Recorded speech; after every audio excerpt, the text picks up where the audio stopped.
नमस्कार, स्वागत आहे आपले मॅक्स मंथन डेली न्यूज चॅनलमध्ये। मनन करा, विचार करा आणि सत्य जाणून घ्या। मूर्तिजापूर ब्रेकिंग न्यूज, मॅक्स मंथन डेली न्यूज, विलास सावळे, अकोला। दर्शक मित्रांनो, नमस्कार। मी विलास सावळे आणि आपण आहोत थेट मूर्तिजापूर रेल्वे स्थानकावरून। कालच पंतप्रधान नरेंद्र मोदी यांच्या हस्ते मोठ्या थाटामाटात अमृत भारत योजने अंतर्गत पुनर्विकसित केलेल्या मूर्तिजापूर रेल्वे स्थानकाचं लोकार्पण पार पडलं। तब्बल 13 कोटी रुपये खर्चून या स्टेशनला नवं रूप देण्यात आलं। पण या झगमगाटामागे दडलेला भ्रष्टाचाराचा आणि निकृष्ट कामाचा बुरखा पहिल्याच पावसात फाटला आहे।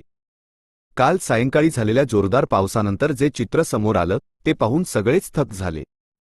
नव्यानं बांधलेल्या आणि आकर्षकपणे सजवलेल्या तिकीट घराच्या मुख्य प्रवेशद्वारातून अक्षरशः पाण्याची गळती सुरू झाली।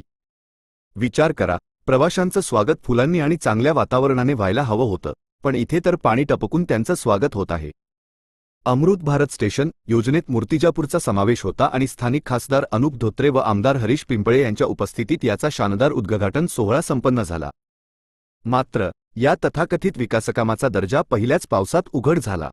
13 कोटी रुपये खर्चून उभारलेल्या इमारतीचं छत जर पहिल्याच पावसात गळत असेल तर या कामात किती मोठा भ्रष्टाचार झाला असेल याचा अंदाज लावता येतो।